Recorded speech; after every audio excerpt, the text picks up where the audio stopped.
Kalau kita kaitkan dengan pelanggaran seperti ini, sebenarnya ada sebuah sarana untuk menghentikan pelanggaran ini. Tapi negara kan tidak melaksanakannya, negara tidak melakukannya, negara abai, negara lalai untuk menyetop pelanggaran ini.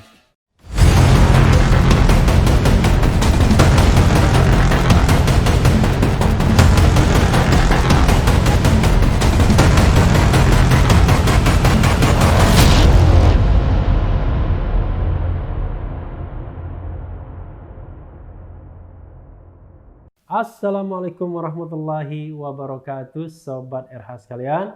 Jumpa lagi kita di channel yang keren ini, Keren Cadas.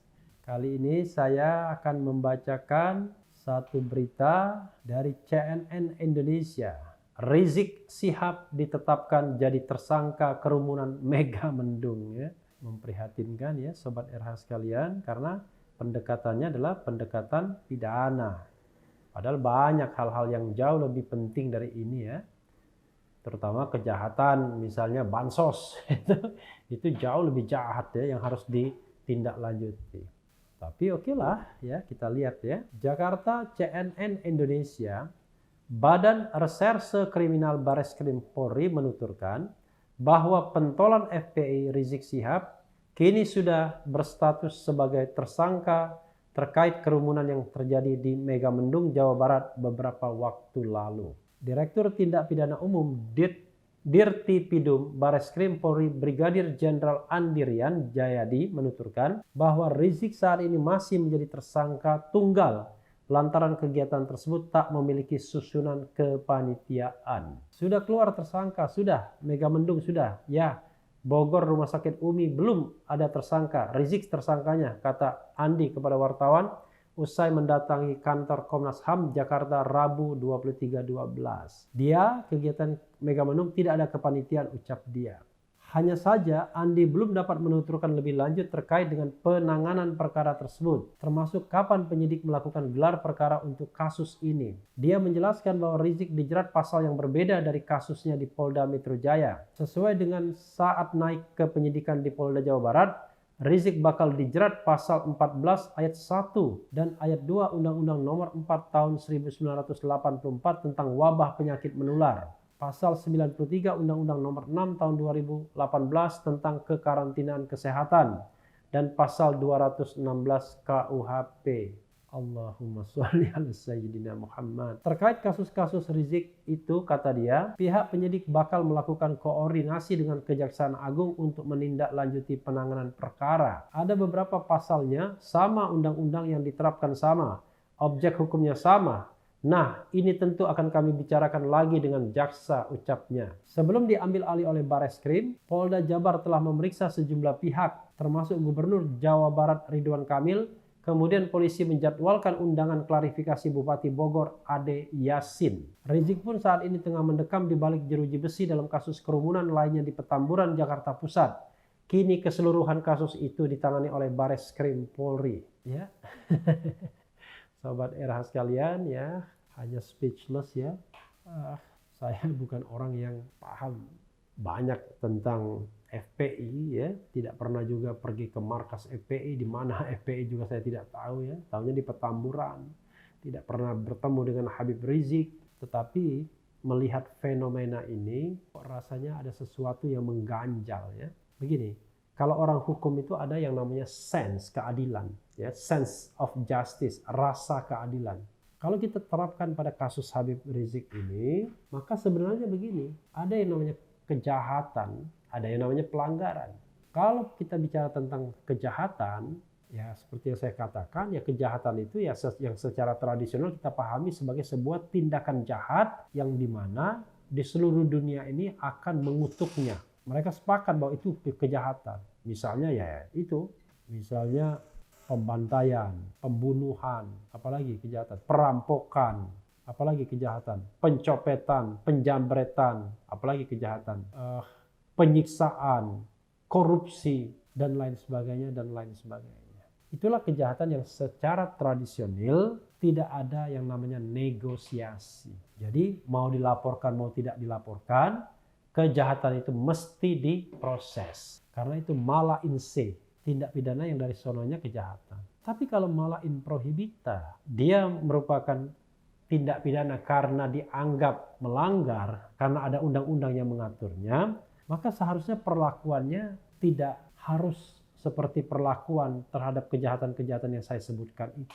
Ya, misalnya katakanlah kasus Habib Rizik ini semuanya di take over oleh Bareskrim Mabespori misalnya di Megamendung ini. Jadi seolah-olah ini adalah sebuah kasus yang sangat luar biasa dan besar. Jadi kalau kita bicara tentang legal magnitude-nya, magnitud hukumnya ya, daya perhatian publiknya di bidang hukum, itu sebenarnya tidak terlalu besar kasusnya. Ya kasus biasa saja, kasus pelanggaran protokol kesehatan yang juga banyak dilakukan oleh orang-orang yang melakukan kerumunan hari-hari terakhir ini. Termasuk ada kerumunan misalnya antri pekerjaan, itu kerumunan juga. Kerumunan ada yang pesta, ada yang macam-macam, yang banyak tersebar juga di grup atau di media-media sosial.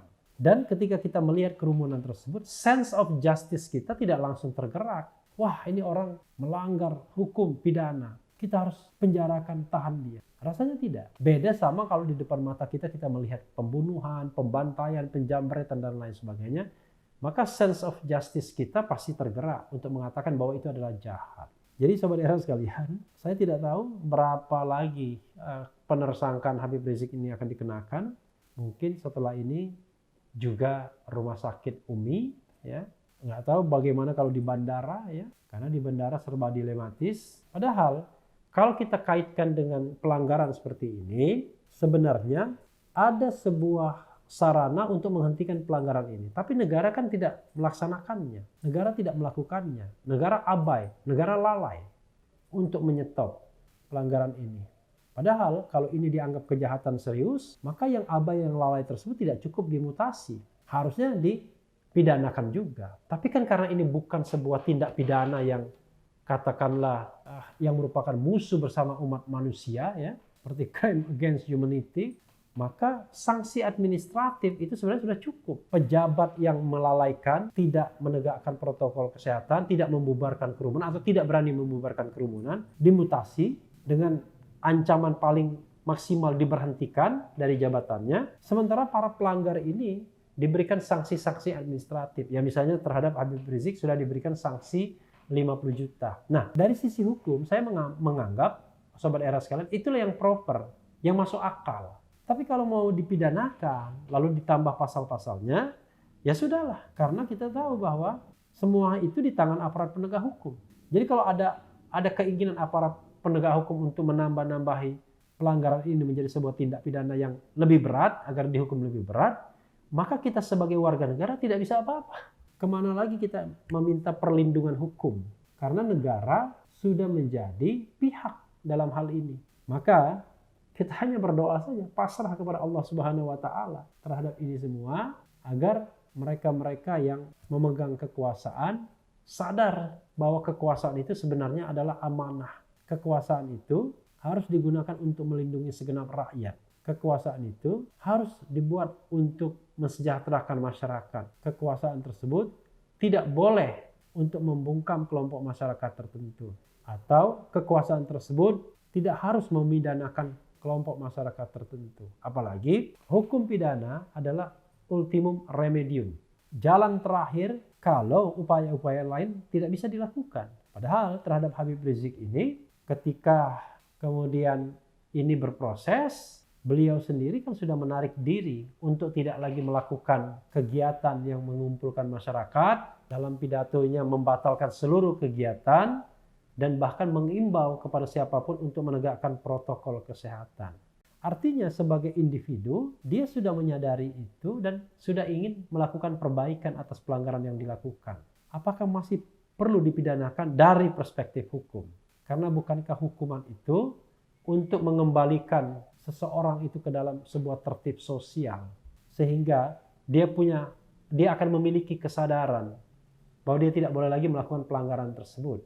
Tapi ketika dia sudah memiliki kesadaran dan kemudian pelanggaran itu berbuah menjadi sebuah tindak pidana serius, maka disitulah hukum rasanya perlu dipertanyakan, berfungsi untuk apa? Apakah hukum itu dalam wajah yang kejam berfungsi untuk memenjarakan setiap orang yang melanggar, ataukah hukum tersebut sesungguhnya lebih untuk menegakkan tertib sosial?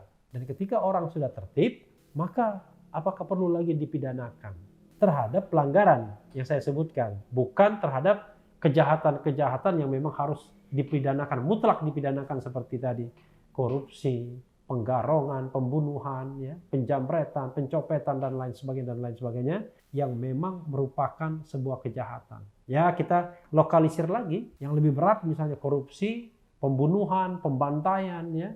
Kalau pencopetan barangkali lain lagi treatmentnya.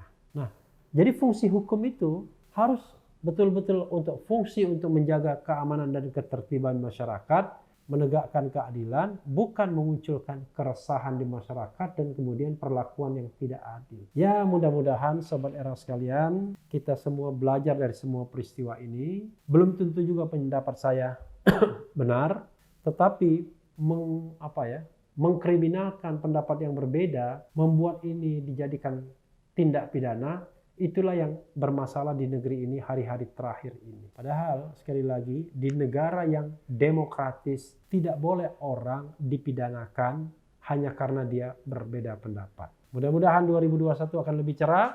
Yang penting tetap di channel ini, karena di channel ini Anda akan dirayu, ditipu, dibaperin, dicecar, diuber pula di jalur khusus.